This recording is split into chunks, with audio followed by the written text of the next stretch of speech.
Hey everyone, Andrew back again and welcome to another horror Blu-ray update.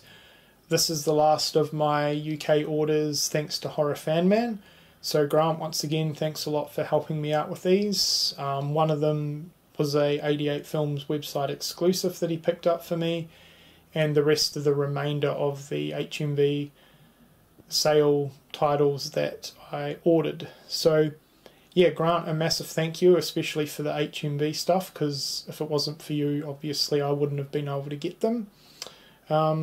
Pretty awesome update. I've watched all of these. In fact, I watched them pretty much over the past day and a half because it's been pouring with rain and it's been a great time to sit down and binge watch movies. So yeah, these are all 88 film releases and Arrow releases, and a lot of them, well, all of them except for one, are Italian movies.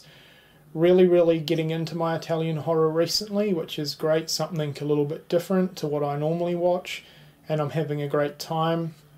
So I definitely want to build up my Italian horror collection, especially my Giallo collection. Really wanting to get into Giallos more. So yeah, before I get into the titles though, as always, I'll be leaving the channel link to Horror Fan Man for helping me out. So Grant, thanks a lot. So yeah, you guys know what to do. If you're not subbed to him, go over and check him out. Anyway, without further delay, let's get on to the titles. Okay, so first up for the Blu-rays, we have an 88 Films release, a slasher collection release, and that is the Blu-ray for Just Before Dawn. So this particular one was a website exclusive, which I believe is now sold out, so you can no longer get it with a slipcover. And if you're wanting to pick up the 88 Films Blu-ray, I don't think it drops until the end of July. So pretty cool to get this release technically early before the standard one comes out. And yeah, I was pretty interested to revisit this one because I own the DVD and I've only seen the movie once before, so this was the second time viewing it, and it's been about 4 to 5 years, and initially I wasn't a massive fan of it. So have my opinions changed, or are they still the same? Yes and no. This is an extremely slow burn of a slasher flick. Not a lot really happens, and when it does, the killer and the kills are pretty basic. Now, while the slowness of the movie still bothers me a little bit and the killer doesn't really do a lot for me, I definitely enjoyed this movie more than I did first time watching it, which is good. It's very atmospheric. It's got an amazing setting out in the national park or wilderness, and I definitely think the Blu-ray release helps that a lot because the Blu-ray looks great, the transfer is really good. It's very eerie and creepy, it's got great atmosphere, and it's got a very subtle yet haunting music score throughout. So this definitely has pros and cons to it. It hasn't all of a sudden become one of my all-time favourites, but then I have enjoyed it more than I did when I first viewed it on DVD, which is a good thing. So yeah, really glad to own the Blu-ray. The Blu-ray looks great. It's got a good range of special features, so I definitely recommend picking it up. Alright, and next up we have another 88 Films release. It's the Italian collection release of Zombie Flesh Eaters 2, or Zombie 3. Never seen this before, and I pretty much got exactly what I was expecting out of this movie. Just good old Italian cheesy fun is the best way to describe this film. Yeah, that's really all I have to say on it. I had a great time with it and would definitely recommend it. A few standout moments for me were definitely the floating head scene, which looked great, and then the pregnant woman scene, which was a little bit of a rip-off from a particular scene in Alien. But yeah, all around this was a riot. I had a great time with it and would definitely recommend it. It's a really good release from 88 Films. Next up we have The Black Cat, another Fulci movie, and I'd never seen this before. I've also never really heard too many people ever mention this film, but I had a great time with it. I thought it was absolutely fantastic, and to me it felt like a bit of a mashup of some of my favourite horror genres. You had a creature feature elements, of course, with the cat. There were also slasher elements. There were some great deaths in this movie. I especially loved the scene where one particular victim got burnt to death. That looked really, really good.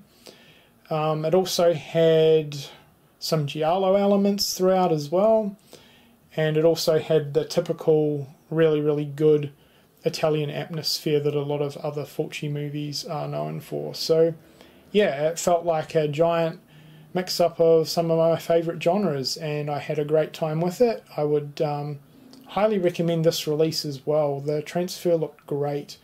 I watched it on my new 4K TV on the big screen, and yeah, the 2K restoration looked absolutely phenomenal. So definitely really enjoyed this film.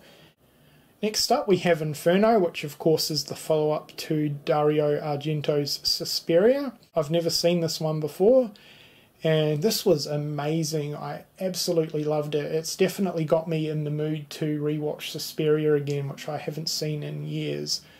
But yeah, absolutely phenomenal. The story was kind of a little bit confusing to begin with, but I felt as the movie went on, more and more got explained, and then the ending wrapped everything up really, really well, I thought.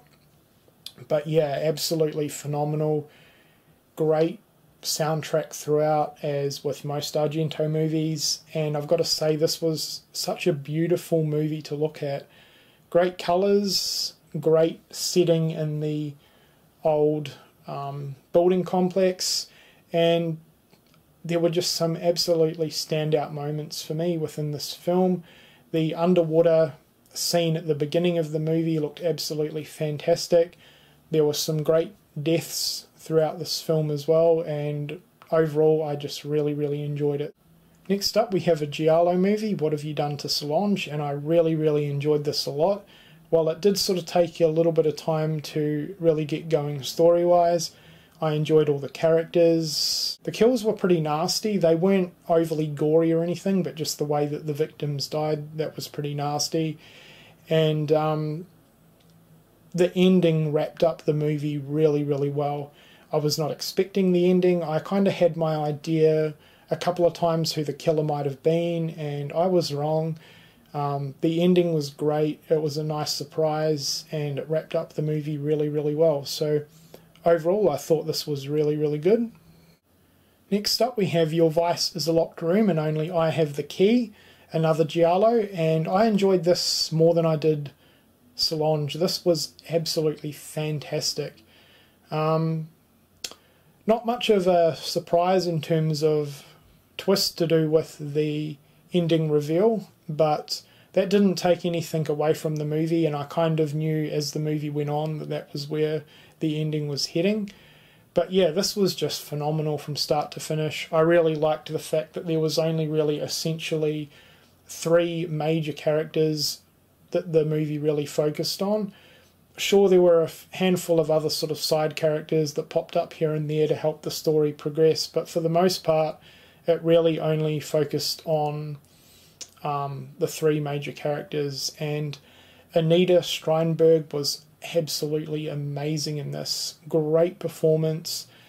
Really, really impressed with her. I definitely want to check out more films that she's been in, and I really want to check out more of Sergio Martino's giallo films, because yeah, this movie really, really impressed me, and since watching it I've actually looked up a few of his other giallo flicks that he's done, and they sound really, really good too. So yeah, not much more to say about this. Was really, really impressed with it. Loved the storyline, the characters, especially Anita's performance, amazing.